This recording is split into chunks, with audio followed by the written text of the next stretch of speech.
ஆகவே நாம் எல்லாரும் வேத வசனத்தை நாம் எடுத்துக்கொள்ளலாம். லூக்கா 22வது அதிகாரம்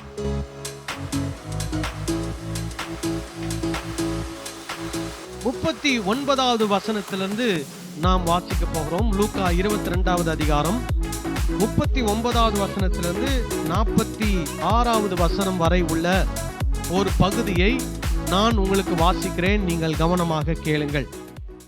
பின்பு அவர் புறப்பட்டு வழக்கத்தின்படியே ஒலிவ மலைக்கு போனார்.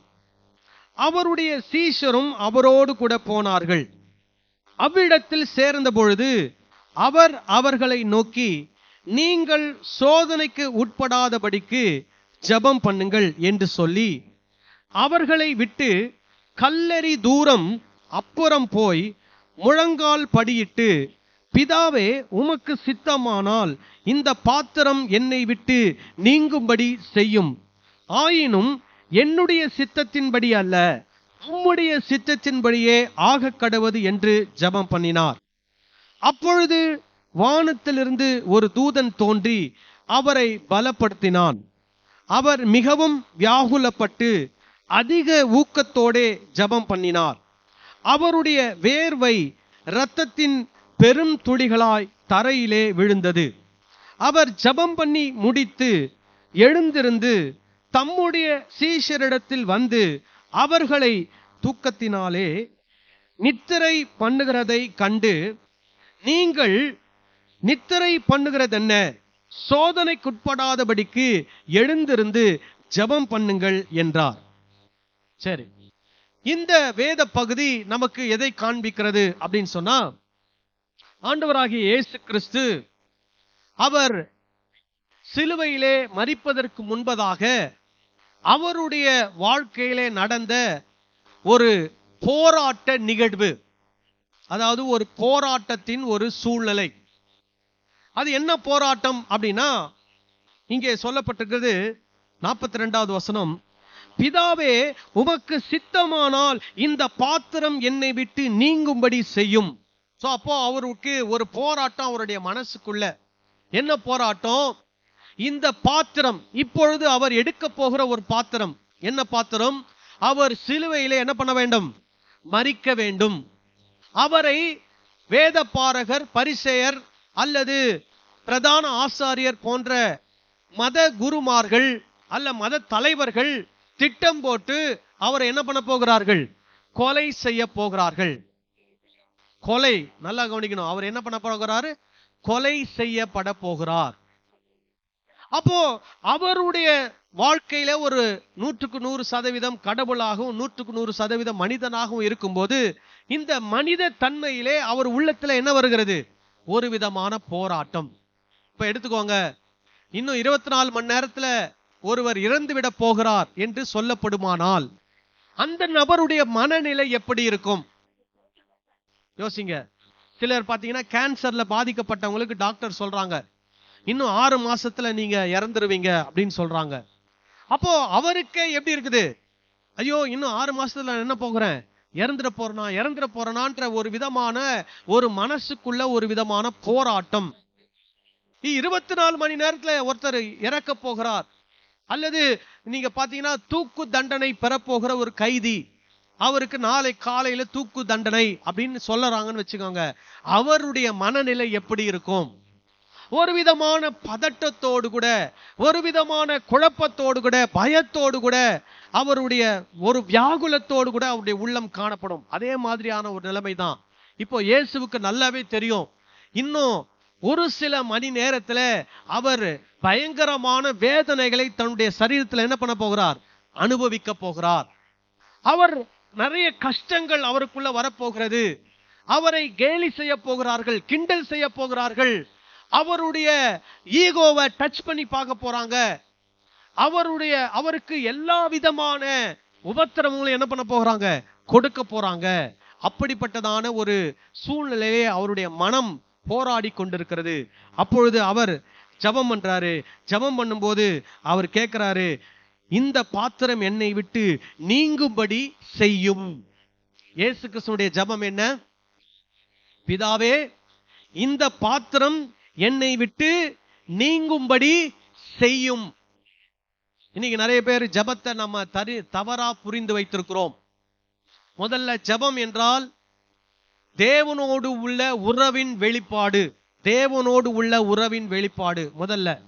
இரண்டாவது, நம்முடைய உள்ளத்திலே எது பிரதானமாய் தோன்றுகிறதோ அதுதான் தேவனுடைய சமூகத்திலே எதுவாக ஏறெடுக்கப்படுகிறது? ஜபமாக ஏறெடுக்கப்படுகிறது. இப்போ இயேசு கிறிஸ்துவுடைய இந்த சூழ்நிலையில இப்போ இயேசு என்ன பண்றாரு? முதல்ல இந்த லூக்காவுல நீங்க பாத்தீங்கன்னா யூதாஸ் காரியோத்து என்ன பண்றாருன்னா இயேசுவை காட்டி கொடுப்பதற்கு ஆயத்தமாகிறார். லூக்கா 22ல பாக்குறோம். அதுக்கப்புறம் இயேசு என்ன பண்றாரு? கடைசி போஜன பந்தியை ஆயத்தப்படுத்தும்படிக்கு சீஷர்களை அனுப்புகிறார். அப்போ அந்த பந்தியை அவர்களோடு கூட அனுசரிக்கிறார். அந்த பந்தியை அனுசரிச்சதுக்கு அப்புறம் தான் இவங்க என்ன பண்றாங்கன்னா ஒலிவ மலைக்கு போறாங்க. அங்கே கெத்செமனே என்ற தோட்டத்திலே இயேசு என்ன பண்ணுகிறார்? ஜபம் பண்ணுகிறார். அப்போ அந்த ஜபத்திலே அவருடைய உள்ளத்துல எது பிரதானமாய் தோன்றுகிறதோ அதை அவர் ஜபமாக என்ன பண்ணுகிறார்? ஏறெடுக்கிறார். இப்போ உங்க சூழ்நிலையில நீங்க அந்த சூழ்நிலை உங்களுக்கு எது பிரதானமாய் தோன்றுகிறதோ அதைத்தான் நீங்க என்னவா ஏறெடுப்பீங்க? ஜபமாக ஏறெடுப்பீங்க.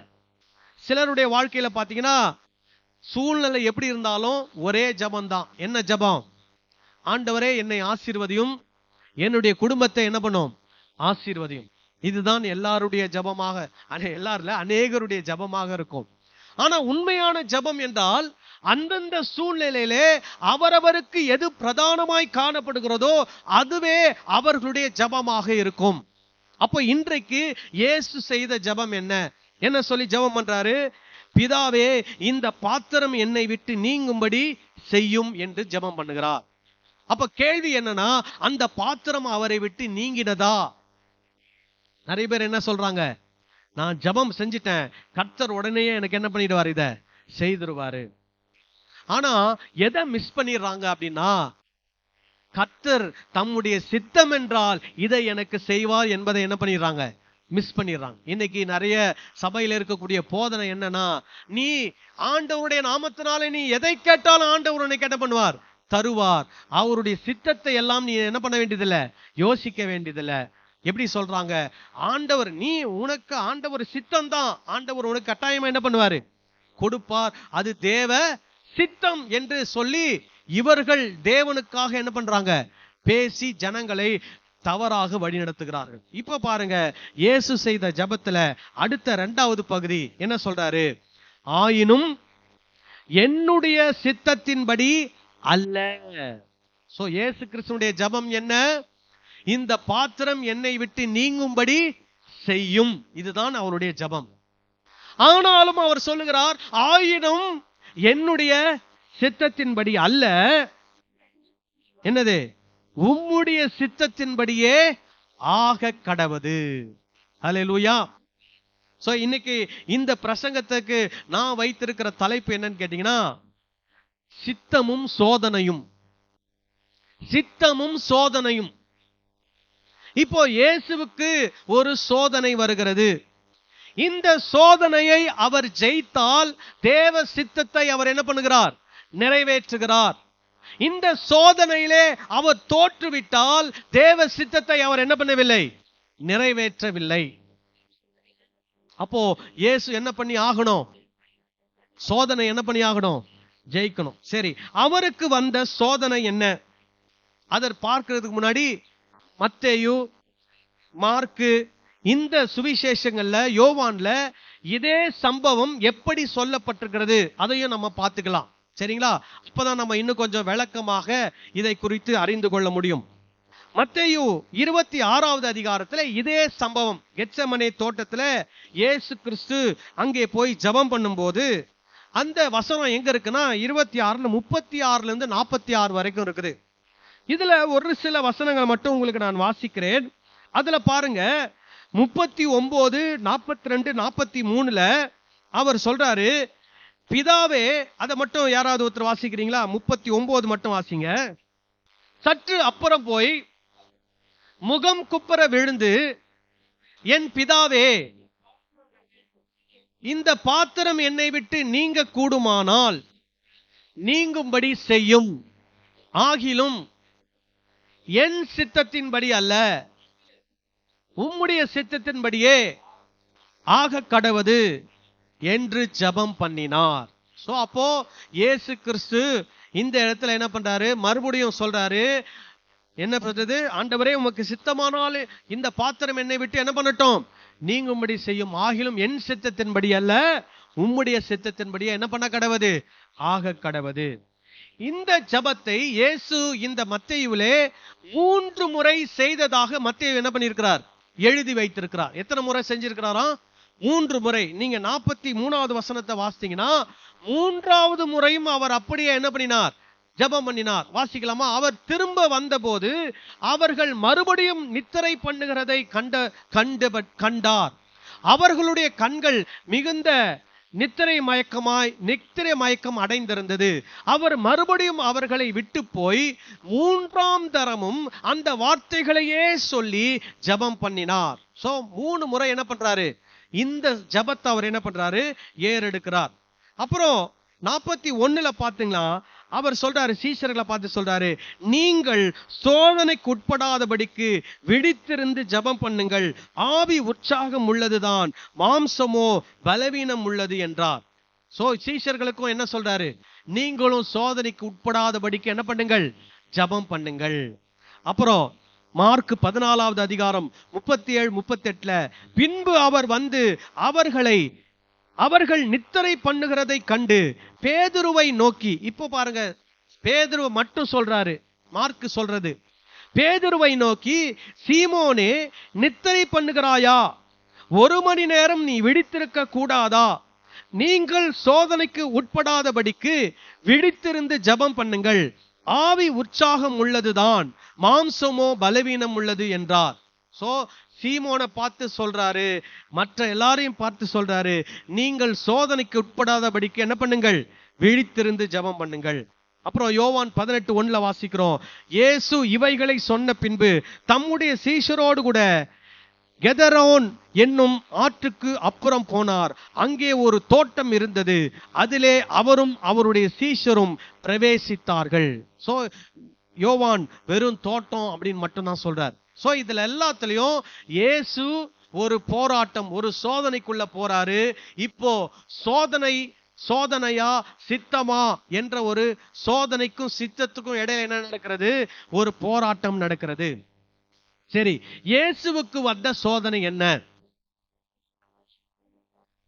சொல்லுங்களேன்.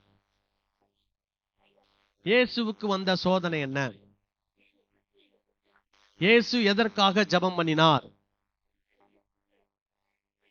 சோதனையை ஜெயிக்கும்படி என்ன பண்றாரு? ஜெபம் பண்றார். சோ வந்த சோதனை என்ன? கொலை செய்யப்பட போகிறார்கள் என்ற சோதனை. வாழ்வா சாவா, இதுதான் அவருக்கு வைக்கிற டெஸ்ட். வாழ்வா சாவா. இப்ப நல்லா கவனிங்க. வாழ்வு, அவர் வந்து 2த்துல 1 அவர் என்ன பண்ணணும்? சூஸ் பண்ணணும். நான் வாழ போறேனா அல்லது சாக போறேனா? இப்ப அவருடைய சாய்ஸ் முன்னாடி வச்சிருக்கிறாங்க. உனக்கு வாழ்வு வேண்டுமானால் அவர் என்ன பண்ணணும் அப்படின்னா, தன்னை பற்றிய உண்மைகளையும் வேத வசனத்தில் உள்ள உண்மைகளையும் அவர் போதிப்பதை, பேசுவதை நிறுத்தினால் அவருக்கு என்ன உண்டு? வாழ்வு உண்டு. மறுபடியும் சொல்றேன், தன்னை பற்றிய உண்மைகளையும் வேத வசனத்தில் உள்ள உண்மைகளையும் பேசுவதையும் போதிப்பதையும் அவர் நிறுத்திவிட்டால் அவளுக்கு என்ன உண்டு? வாழ்வு உண்டு. அப்படின்னா அதுக்கு ஆப்போசிட் என்ன? தன்னை பற்றிய உண்மைகளையும் வேத வசனத்தில் உள்ள உண்மைகளையும் பற்றி பேசினால், போதித்தால் அவருக்கு என்ன உண்டு? சாவு உண்டு. சோ இப்ப அவர் என்ன சூஸ் பண்ணணும்?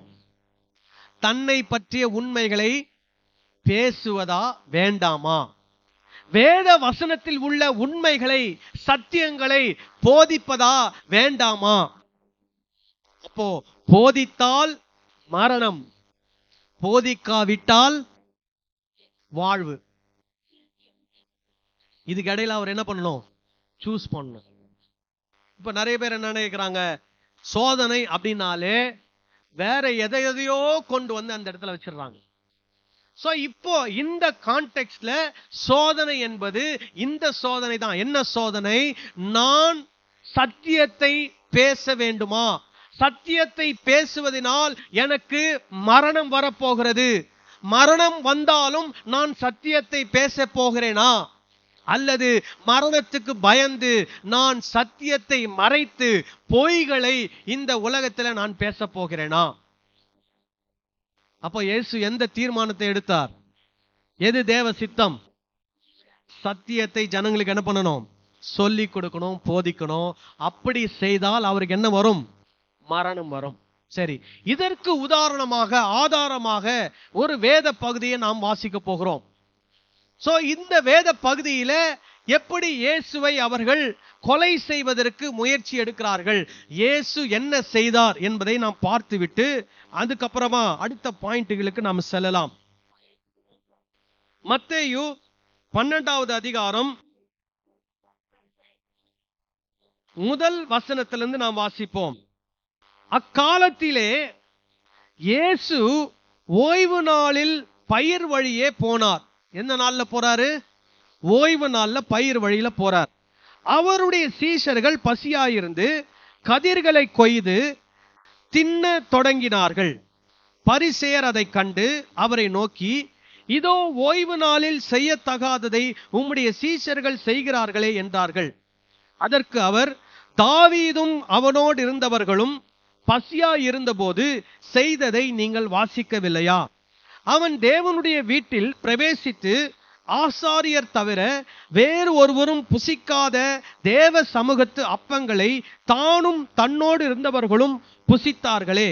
அன்றியும் ஓய்வு நாட்களில் ஆசாரியர்கள் தேவ ஆலயத்தில் ஓய்ந்திராமல் ஓய்வு நாளை வேலை நாளாக்கினாலும் குற்றமில்லாதிருக்கிறார்கள் என்று நீங்கள் வேதத்தில் வாசிக்கவில்லையா? சோ இவங்க என்ன கேள்வி கேட்கிறாங்க? இயேசு ஓய்வு நாள்ல எங்க போறாரு? பயிர் வழியே நடந்து போகிறார். அவர் எங்க போவாரு? ஒருவேளை அவர் எங்க போவாரு? நடந்து போறது ஜெப ஆலயத்துக்கு போறாருன்னு வச்சுக்கோங்க. அப்போ நடந்து போகும்போது சீஷர்கள் என்ன பண்றாங்கன்னா, பயிர் அங்க இருக்கக்கூடிய அந்த பயிரை எடுத்து கையில வைத்து என்ன பண்றாங்க? கொய்றாங்க. கொய்றதுனா என்ன? அந்த கோதுமையையும் உமியையும் என்ன பண்றது? தனித்தனியா பிரிக்கிறது. இப்படி இப்படி நசுக்குனா அது பிரியும். ஊதுனா என்ன ஆயிடும்? அந்த பதரெல்லாம் பறந்து போயிடும். அங்க என்ன இருக்கும்? கோதுமை இருக்கும். ஏன்னா அவங்க எல்லாரும் பசியில போறாங்க. அதனால வழியில போகும்போது அதை என்ன பண்றாங்க? எடுத்து சாப்பிடுறாங்க. இது நியாயப்பிரமாணத்தில் சொல்லப்பட்ட ஒன்று. சோ நியாயப்பிரமாணத்தின்படி ஒருத்தருடைய வயல்ல நீங்க கிராஸ் பண்ணி போகும்போது வயல்ல அறுத்து எடுத்துட்டு போக கூடாது. அதுல இருக்கிற கதிர்கள் என்ன பண்ணலாம்? எடுத்து கொய்து வாயில போட்டு சாப்பிட்டுட்டு நடந்து போகலாம். ஆனா அறுவடை எல்லாம் பண்ணி என்ன பண்ணக்கூடாது? எடுத்துட்டு போக கூடாது. ஆனால் இந்த பரிசேயர், சதுசேயர், வேதபாரகர் போன்றவர்கள் என்ன பண்ணியிருக்கிறாங்க அப்படின்னா, பழைய ஏற்பாட்டுல ஆண்டவர் ஒரு கட்டளை கொடுக்கிறார். 7ஆம் நாள் என்ன நாள்? ஓய்வு நாள். இந்த நாளிலே நீயும் உன்னுடைய குடும்பத்தாரும் உன்னுடைய வேலைக்காரரும் வேலைக்காரிகளும் ஆடு மாடுகளும் எல்லாரும் என்ன பண்ணணும்? ஓய்ந்து இருக்கணும். இதுதான் ஆண்டவர் கொடுத்த கட்டளை. என்ன கட்டளை? ஓய்ந்திருக்க வேண்டும் என்பது ஒரு கட்டளை. அப்போ இந்த ஒரு கட்டளைக்கு இந்த பரிசேர், வேதபாரகர் இவர்கள் எல்லாம் என்ன பண்றாங்க அப்படின்னா, ஆயிரக்கணக்கான விளக்கங்களை என்ன பண்ணுகிறாங்க? கொடுத்து வச்சிருக்கிறாங்க. அதுல ஒண்ணு என்ன? இந்த கதிர்களை எடுத்து என்ன பண்ணக்கூடாது? ஓய்வு நாள்ல கொய்யக்கூடாது. அப்போ கொய்தால் என்ன அர்த்தம்னா, இவங்க என்ன பண்ணிட்டாங்க? எதுக்கு சமம் அப்படின்னா, அந்த வயலையே அறுவடை செய்து அந்த கதிர்களை எடுத்து அதெல்லாம் புடைச்சது மாதிரி அதற்கு சமமான ஒரு வேலையை செய்து விட்டதாக இவர்கள் என்ன பண்ணுகிறார்கள்? ஒரு பாரம்பரியத்தை அவர்கள் உருவாக்கி வைத்திருக்கிறார்கள். ஒரு மனித போதனையை அவர்கள் உருவாக்கி வைத்திருக்கிறார்கள். அப்போ இயேசு அவங்கள பார்த்து ஒரு கேள்வி கேட்கிறார். என்ன கேள்வி கேட்கிறாரு? 2 கேள்வி. ஒண்ணு, தாவீதும் அவனோடு இருந்தவர்களும் ஒரு சூழ்நிலையில தேவ சமூகத்து அப்பங்களை எடுத்து சாப்பிடவில்லையா? அந்த தேவ சமூகத்து அப்பங்களை யார் மட்டும்தான் சாப்பிடணுமா? ஆசாரிகள் மட்டும்தான் சாப்பிடணும். ஆனா தாவீது ராஜா போய் அதை எடுத்து என்ன பண்றாரு? சாப்பிடுறாரு. தன்னோடு கூட இருந்தவங்களுக்கும் அந்த அப்பத்தை என்ன பண்றாரு? கொடுக்கிறார். ஆனா அதை இவங்க என்ன பண்ணிக்கல, ரொம்ப பெரிய தப்பா என்ன பண்ணல, எடுத்துக்கல. ஏன்னா இவங்களுக்கு யார் ரொம்ப பிடிச்சமானவரு? தாவீது ராஜா.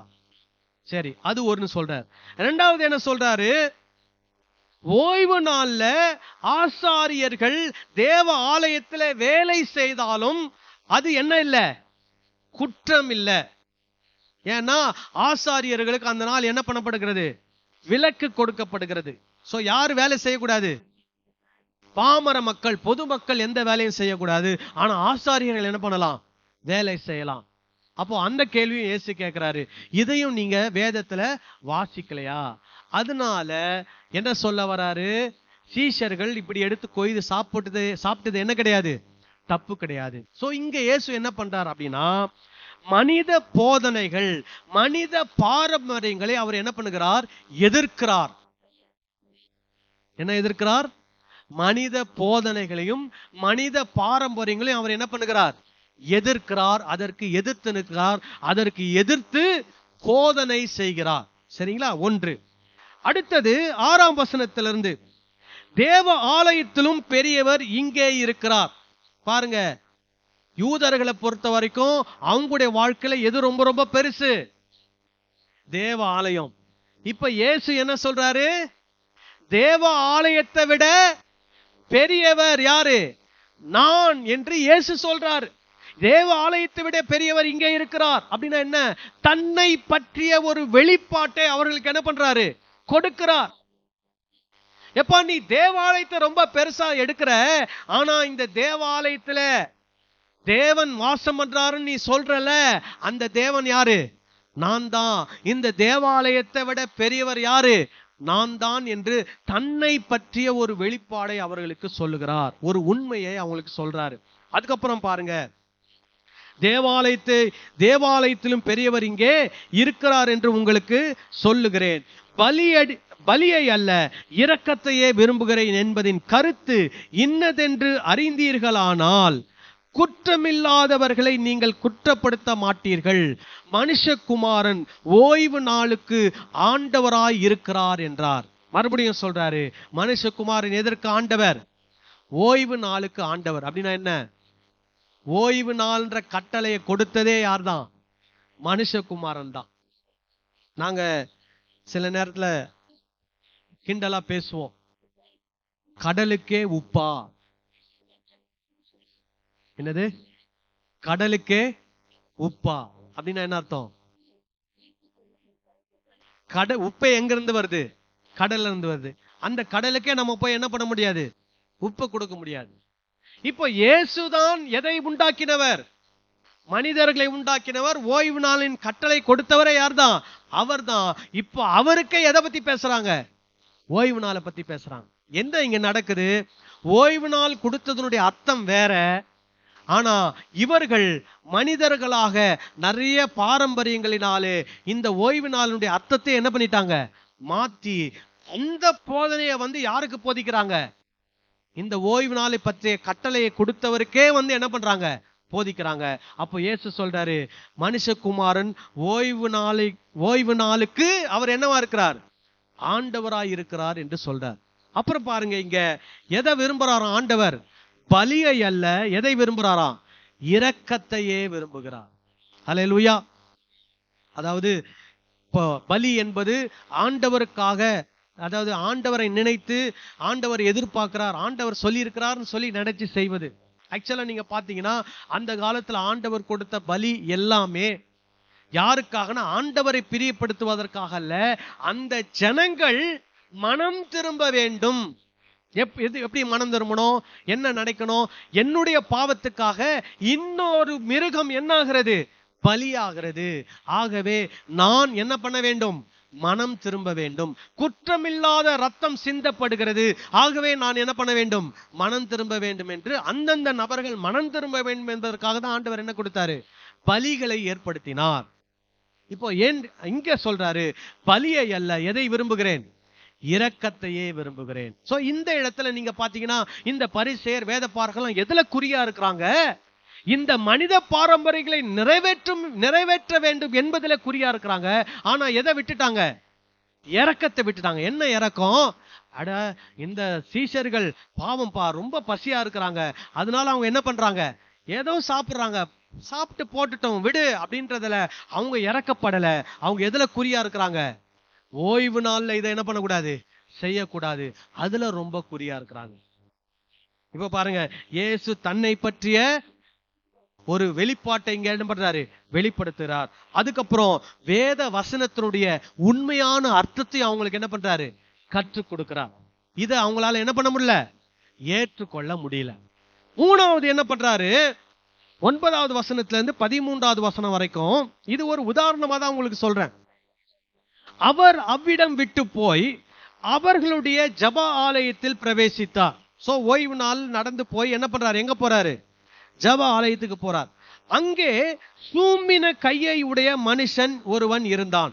அப்பொழுது அவர் மேல் குற்றம் சாட்டும்படிக்கு, சோ இப்போ அங்க இருக்கிறவங்க எல்லாம் இப்ப யாரு மேல குற்றம் சாட்டணும், இயேசு மேல குற்றம் சாட்டணும். குற்றம் சாட்டும்படிக்கு ஓய்வு நாளில் சொஸ்தமாக்குகிறது நியாயமா? என்னது, ஓய்வு நாள்ல சொஸ்தமாக்குகிறது நியாயமா? இப்போ நீங்க பாத்தீங்கன்னா அவங்களுடைய நியாய பிரமாணத்தின்படியே, அதாவது அவங்க ஏற்படுத்தின நியாய பிரமாணத்தின்படியே அவங்க என்ன வச்சிருக்கிறாங்கன்னா, ஒரு மனிதனுக்கு வாழ்வா சாவா என்ற ஒரு சூழ்நிலை இருந்தால் அந்த நேரத்துல அது ஓய்வு நாள் ஆனாலும் அந்த மனிதனுக்கு என்ன பண்ணலாம், ட்ரீட்மெண்ட் கொடுத்து அல்லது சொஸ்தப்படுத்துவதற்கான எல்லா வழிமுறைகளை என்ன பண்ணலாம், செய்யலாம். அதனால என்ன இல்ல, தவறு இல்லை. எப்போ ஒரு நாள் ஓய்வு நாள், அந்த நாள்ல ஒருத்தர் எப்படி இருக்கிறாரு, எந்த கண்டிஷன்ல இருக்கிறாரு, வாழ்வா சாவான்ற கண்டிஷன்ல இருக்கிறாரு. அப்போ அவருக்கு என்ன பண்ணலாம், ட்ரீட்மெண்ட் கொடுத்து அல்லது சுக கொடுத்து அவர் என்ன பண்ணலாம், சுகப்படுத்தலாம். இது அவங்களுடைய நியாயப்பிரமாணத்தில் அவங்க எழுதி வச்சிருக்கிறாங்க. ஆனா இந்த சூழ்நிலை என்ன, இந்த மனிதன் எப்படிப்பட்டவன், சூம்பின கை உடையவன். அப்ப பாருங்க, அங்க அந்த கேள்வி கேட்கிறாங்க, ஓய்வு நாள்ல சொஸ்தமாக்குகிறது நியாயமா என்று கேட்டார்கள். அதற்கு அவர், உங்களில் எந்த மனுஷனாகிலும் ஒருவன் ஆடு இருந்து அது ஓய்வு நாளில் குழியிலே விழுந்தால் அதை பிடித்து தூக்கிவிட மாட்டானோ? என்ன கேள்வி கேட்கிறாரு, ஓய்வு நாள் பா, உன் ஆடு போய் எங்க விழுந்துருச்சு, குழியில விழுந்துருச்சு, நீ போய் அதை தூக்கி விடுவியா, விட மாட்டியா? சொல்லுங்க. கட்டாயமா என்ன பண்ணுவாங்க, தூக்கி விடுவாங்க. ஏன் தூக்கி விடுவாங்கன்னா, ஏன்னா அந்த காலத்துல ஆடுதான் அவருடைய வாழ்வாதாரம், ஆடுதான் அவங்களுடைய வாழ்வாதாரம். அதனால அந்த வாழ்வாதாரத்தை இழப்பதற்கு அவங்களுக்கு என்ன இல்லை, மனசு இல்லை. அதனால போய் என்ன பண்ணுவாங்க, தூக்கி விடுவாங்க. அப்புறம் இயேசு கேட்கிறாரு, ஆட்டை பார்க்கலும் மனுஷனானவன் எவ்வளவோ விசேஷித்திருக்கிறான். மனுஷன் எதை விட மேலு, ஆட்டை விட மேலு. மனுஷன் எதை விட மேலு, மாட்டை விட மேலு. ஆனா இன்னைக்கு நீங்க பாத்தீங்கன்னா இந்த உலகத்துல ஆடு மாடு நாய் கோழி பன்னி மிருகம் இவைகளுக்கு கொடுக்கிற மதிப்பு மரியாதையை விட மனுஷங்களுக்கு என்ன கொடுக்கப்படுகிறது இல்ல, மதிப்பு மரியாதை கொடுக்கப்படுகிறது இல்லை.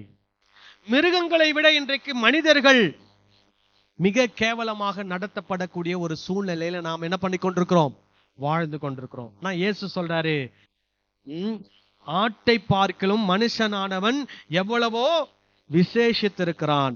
ஆதலால் ஓய்வு நாளில் நன்மை செய்வது நியாயம்தான். சோ இவன் கேட்ட கேள்வி என்ன, ஓய்வு நாளில் சொஸ்தமாக்குகிறது நியாயமா? இப்ப இயேசு சொஸ்தமாக்குகிறது என்ற வார்த்தை அவர் போடாம என்ன சொல்றாரு, ஓய்வு நாளில் நன்மை செய்வது நியாயம்தான் என்று சொல்லி சொன்னார். பின்பு அந்த மனுஷனை நோக்கி உன் கையை நீட்டு என்றார். அவன் கையை நீட்டினான், அது மறு கையை போல சொஸ்தமாயிற்று. ஹல்லேலூயா. இப்ப இயேசு என்ன செஞ்சிருக்கிறார், நன்மை செய்திருக்கிறார். சோ ஒன்னு, மனித போதனைகள் மனித பாரம்பரியங்களை என்ன பண்ணினார், எதிர்த்தார்.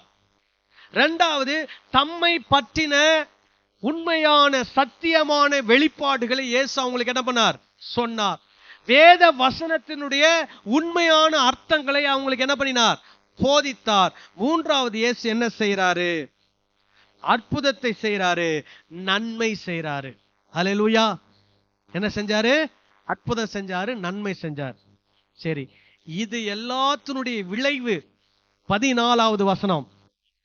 அப்பொழுது பரிசேயர் வெளியே போய் அவரை கொலை செய்யும்படி அவருக்கு விரோதமாய் ஆலோசனை பண்ணினார்கள். எதுக்காக? என்ன காரணங்களுக்காக? மனித பாரம்பரியங்கள், மனித போதனைகளை அவர் என்ன பண்ணினார்? எதிர்த்தார். தம்மை பற்றின உண்மையான சத்தியமான வெளிப்பாடுகளை அவர் என்ன பண்ணினார்? போதித்தார். வேத வசனத்தினுடைய சரியான அர்த்தங்களை அவங்களுக்கு என்ன பண்ணார்? சொன்னார். ஒரு அற்புதம் செய்தார், ஒரு நன்மை செய்தார். இதற்காக பரிசேயர் வெளியே போய் அவரை கொலை செய்யும்படி அவருக்கு விரோதமாக என்ன பண்ணினார்கள்? ஆலோசனை பண்ணினார்கள். இப்ப இதேதான் லூக்கா 22ஆம் அதிகாரத்துக்கு வந்தீங்கன்னா, லூக்கா 22ஆம் அதிகாரம் 1-2 வசனங்களை வாசிக்கிறேன். பஸ்கா எனப்பட்ட புளிப்பில்லாத அப்ப பண்டிகை சமீபமாயிற்று. அப்பொழுது பிரதான ஆசாரியரும் வேத பாரகரும் அவரை கொலை செய்யும்படி யோசித்து ஜனங்களுக்கு பயப்பட்டபடியினால் எவ்விதமாய் அப்படி செய்யலாம் என்று வகை தேடினார்கள். சோ அவருடைய ஊழியத்துல அவரை கொலை செய்வதற்கு பல முறைகளில் என்ன பண்ணியிருக்கிறாங்க? திட்டம் தீட்டி கடைசியா எங்க கொலை முடியுது? கல்வாரி சிலுவையில என்ன பண்ணுது? அவரை கொலை செய்து விடுகிறார்கள். அப்போ இயேசு எதற்காக கொலை செய்யப்பட்டார்? சத்தியத்தை பேசணுமா? வேத வசனத்தை பற்றிய உண்மைகளை பேசணுமா? தன்னை பற்றிய வெளிப்பாடுகளை வெளிப்படுத்தணுமா? அப்படி பேசினால் என்ன வரும்? மரணம் வரும்.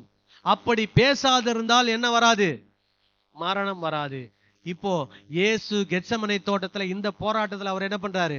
போராடி ஜெபிக்கிறார். அவருக்கு ஒரு நிச்சயம் வந்து விடுகிறது. என்ன நிச்சயம்? மரணமே வந்தாலும் எதை தான் பேச வேண்டும்? எதை பேச வேண்டும்? சத்தியத்தை தான் பேச வேண்டும். உடனே அவர் எழுந்துச்சு அங்கிருந்து என்ன பண்றாரு? புறப்பட்டு போகிறார். யூதாஸ் அவரை என்ன பண்ணுகிறான்? காட்டி கொடுக்கிறான். கூட இருந்த சீஷனை என்ன பண்றான்? காட்டி கொடுக்கிறான். கூட இருந்த சீஷன் பேதுரு என்ன பண்ணுகிறான்? மறுதலிக்கிறான். இயேசு என்ன பண்ணுகிறார்கள்? சிலுவையில போய் அறைகிறார்கள். இதுதான் நடக்குது. சரி, இந்த இடத்துல இயேசு தம்முடைய சீஷர்களை பார்த்து சொல்றாரு. 40வது வசனம் 22-40. அவ்விடத்தில் சேர்ந்த பொழுது அவர் அவர்களை நோக்கி, நீங்கள் சோதனைக்குட்படாதபடிக்கு ஜெபம் பண்ணுங்கள் என்று சொல்லி. அப்போ இயேசுவுக்கு சோதனை வருகிறது. இயேசு இப்ப என்ன பண்ண போறார்? ஜெபம் பண்ண போறார். சீஷர்களுக்கும் சொல்றாரு, நீங்களும் என்ன பண்ணுங்க? ஜெபம் பண்ணுங்க. ஏன் ஜெபம் பண்ணணும்னா, உங்களுக்கும் என்ன வரப்போகுது? சோதனை வரப்போகுது. அந்த சோதனை நீங்க என்ன பண்ணக்கூடாது? மாட்டிக்க கூடாது. சீஷர்களுக்கு வந்த சோதனை என்ன? இதே சோதனை தான். என்ன சோதனை? இயேசுவை பற்றிய உண்மைகளை என்ன பண்ண வேண்டும்? சொல்ல வேண்டும். தேவன் கொடுத்த வேத வசனத்தில் இருக்கக்கூடிய உண்மைகளை ஜனங்களுக்கு என்ன பண்ண வேண்டும்? சொல்ல வேண்டும். மனித பாரம்பரியங்கள், மனித போதனைகளை என்ன பண்ண வேண்டும்? எதிர்க்க வேண்டும். அப்படி செய்தால் அவர்களுக்கு என்ன வரும்? சோதனை. என்ன? மரணம், கொலை, கொலை மிரட்டல், மரணம் வரும். அப்போ அந்த சோதனையில் அவங்க ஜெயிக்கணும்னா அவங்க என்ன பண்ணணும்னு சொல்றாரு? ஜெபம் பண்ணணும்னு சொல்றாரு. அதனால்தான் சோதனைக்கு உட்படாதபடிக்கு என்ன பண்ணுங்கள்? ஜெபம் பண்ணுங்கள். அப்புறம் 46வது வசனத்துல மறுபடியும் சொல்றாரு, நீங்கள் நித்திரை பண்ணுகிறது என்ன? சோதனைக்கு உட்படாதபடிக்கு எழுந்திருந்து என்ன பண்ணுங்கள்? ஜெபம் பண்ணுங்கள் என்றார்.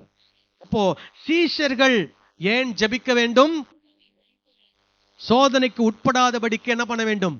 ஜெபிக்க வேண்டும். அப்போ நம்முடைய ஜெபம் என்னவாக இருக்கணும்? ஆண்டவரே, சோதனையில நான் போய் என்ன பண்ணக்கூடாது?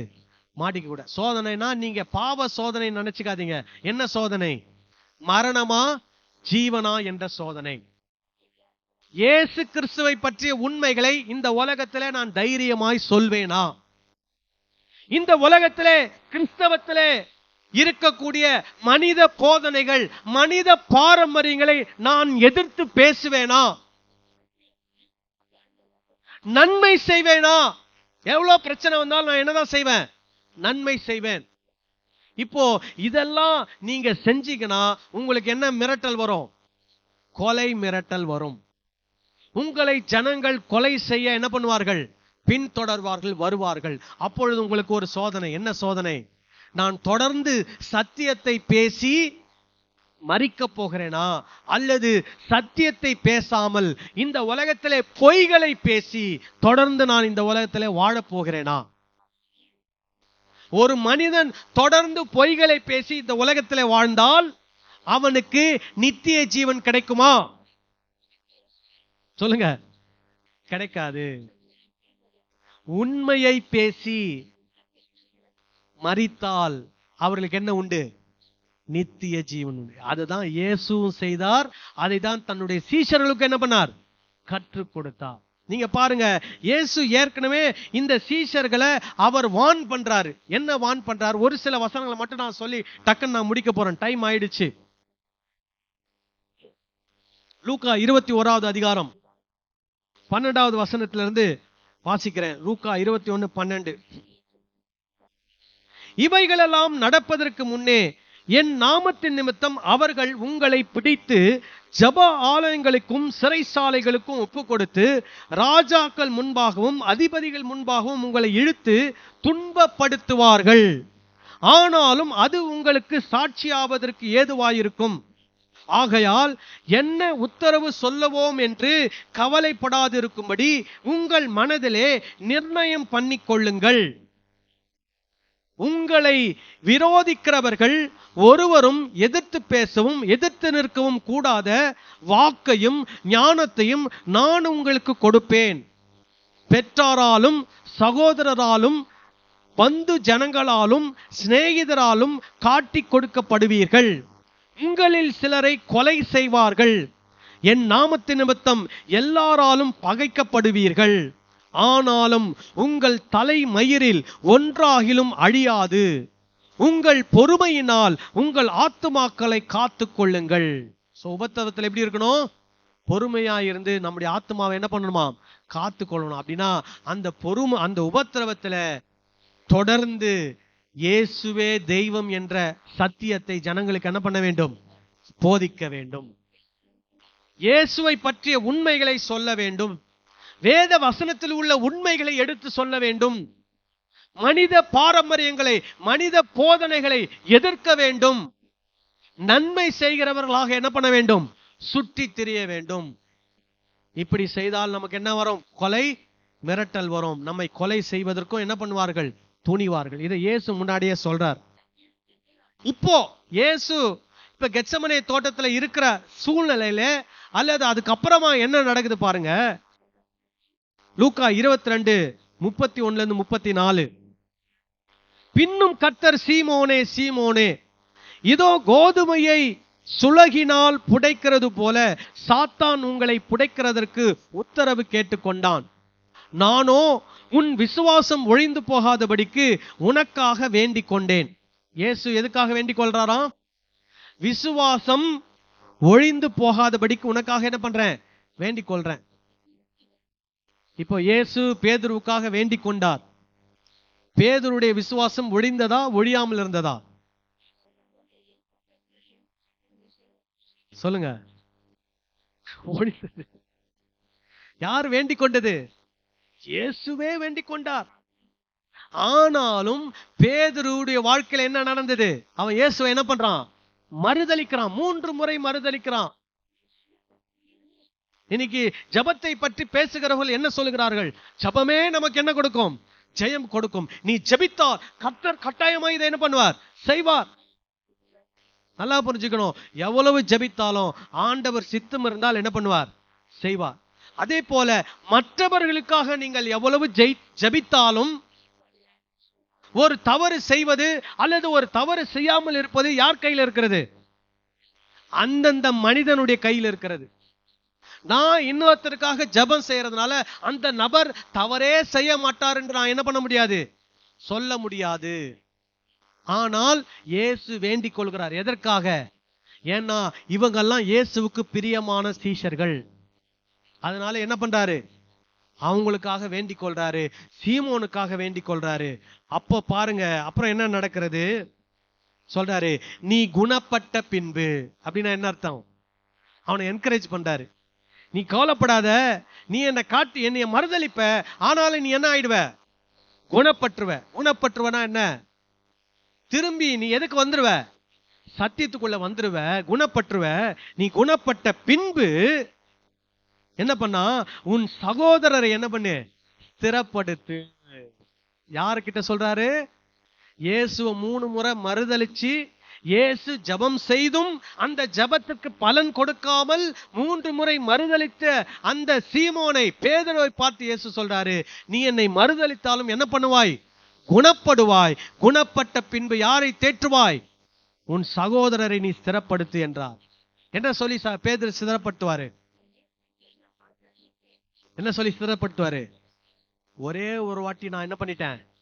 தப்பு பண்ணிட்டேன்டா, மறுபடியும் அந்த தப்பை நான் என்ன பண்ண மாட்டேன் அப்படின்னு அவங்களை என்ன பண்ணுவாரு? ஸ்திரப்படுத்துவார். அப்ப கூட இருக்கிறவங்களுக்கு ஒரு முறை தப்பு செய்வதற்கு கூட என்ன வராது? தோணாது.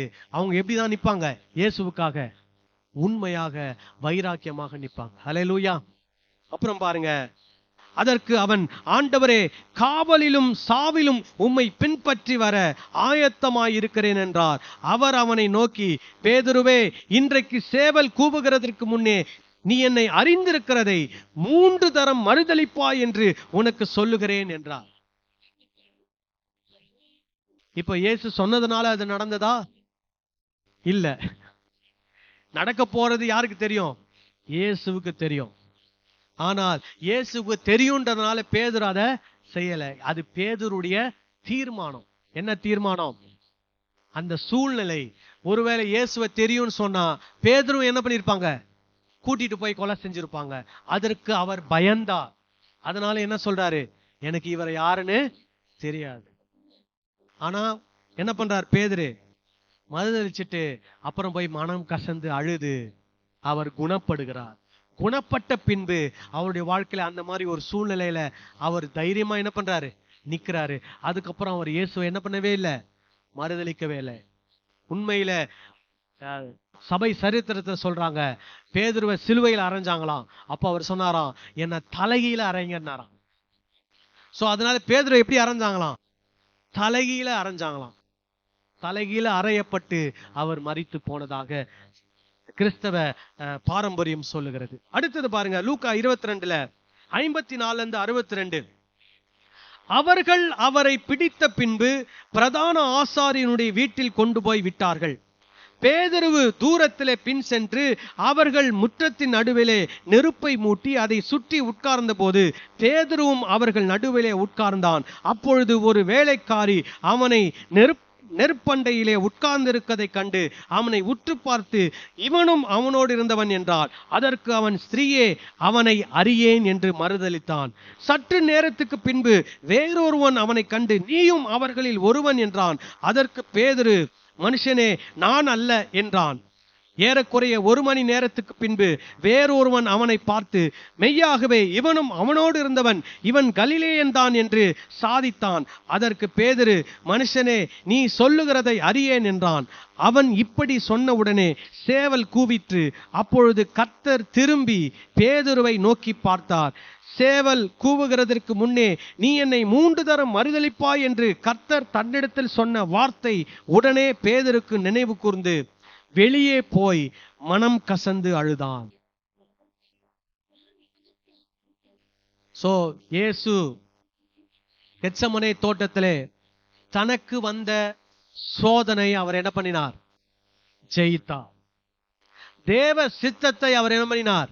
நிறைவேற்றினார். சீஷர்களுக்கு அவர் ஒரு எச்சரிக்கை கொடுத்தார். நீங்கள் சோதனைக்கு உட்படாதபடிக்கு என்ன பண்ணுங்கள்? விழித்திருந்து ஜெபம் பண்ணுங்கள். என்ன ஜெபம்? சோதனைக்கு உட்படக்கூடாது. அப்படின்னா என்ன? நீங்க என்ன ஜெபம் பண்ணணும்? ஆண்டவரே, உம்முடைய நாமத்தை நான் தைரியமா இந்த பூமியில என்ன பண்ணணும்? சொல்லணும். வாழ்வோ சாவோ நான் என்ன பண்ணணும்? சொல்லணும். 2வது, உம்முடைய போதனைகளை, உம்மை பற்றிய உண்மைகளை, உம்மை பற்றிய சத்தியங்களை, உம்முடைய வசனத்தில் உள்ள உண்மைகளை, உம்முடைய வசனத்தில் உள்ள சத்தியங்களை நான் தைரியமாய் ஜனங்களுக்கு என்ன பண்ண வேண்டும்? சொல்ல வேண்டும். அதுக்கப்புறம் இந்த உலகத்துல இருக்கிற நாள் வரை நான் என்ன செய்ய வேண்டும்? நன்மை செய்ய வேண்டும். அப்புறமா இந்த உலகத்துல அல்லது கிறிஸ்தவத்துல இருக்கக்கூடிய மனித பாரம்பரியங்கள், மனித போதனைகள், இவைகளுக்கு என்ன பண்ண வேண்டும்? எதிர்த்து நிற்க வேண்டும். மூட நம்பிக்கைகள், மூட பழக்க வழக்கங்களுக்கு என்ன பண்ண வேண்டும்? எதிர்த்து நிற்க வேண்டும். அப்படி எதிர்த்து நின்று இதெல்லாம் செய்யறோம்னா நாம தேவ சித்தத்தை என்ன பண்றோம்? செய்கிறோம். நமக்கு எந்த சோதனை வந்தாலும் அந்த சோதனை நம்ம என்ன பண்ண முடியும்? ஜெயிக்க முடியும். அல்லேலூயா. அப்போ இயேசு என்ன பண்ணினார்? கெத்செமனே தோட்டத்திலே அவர் பிதாவின் சித்தத்தை என்ன பண்ணினார்? நிறைவேற்றுவதற்கு தன்னை முழுமையாக அர்ப்பணித்தார். எழுந்து சென்றார். அவரை பிடித்தார்கள். சிலுவையில் என்ன பண்ணினார்கள்? அறைந்து அவரை கொலை செய்தார்கள்.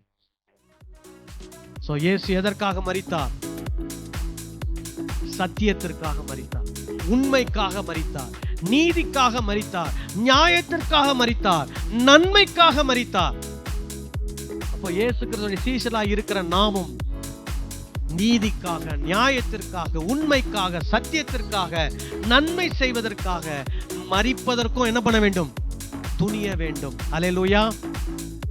இயேசு மனித போதனைகளை எதிர்த்தார், மனித பாரம்பரியங்களை எதிர்த்தார், மூட நம்பிக்கைகளை எதிர்த்தார். அது போல நீங்களும் நானும் மனித போதனைகள், மனித பாரம்பரியங்கள், மூட நம்பிக்கைகளுக்கு நாம் எதிர் பண்ண வேண்டும், எதிர்த்து நிற்க வேண்டும். இயேசு மரித்தவர், மூன்றாம் நாள் உயிரோடு எழுந்தார். அதுபோல நாம் இயேசுவுக்காக மரித்தாலும் நாம் மரித்த அந்த நொடியிலேயே நாம் யாரோடு இணைக்கப்படுகிறோம்? கிறிஸ்துவோடு இணைக்கப்படுகிறோம். அல்லேலூயா. நித்தியத்திலே அவரோடு என்ன பண்ணப்படுகிறோம்? இணைக்கப்படுகிறோம். அதனால அவருக்காக மரிப்பதற்கு என்ன பண்ணக்கூடாது? பயப்படக்கூடாது, அஞ்சக்கூடாது. அல்லேலூயா. எல்லாரும் எழுந்து நின்று நாம் கண்களை மூடி நாம் ஜெபம் செய்யலாம்.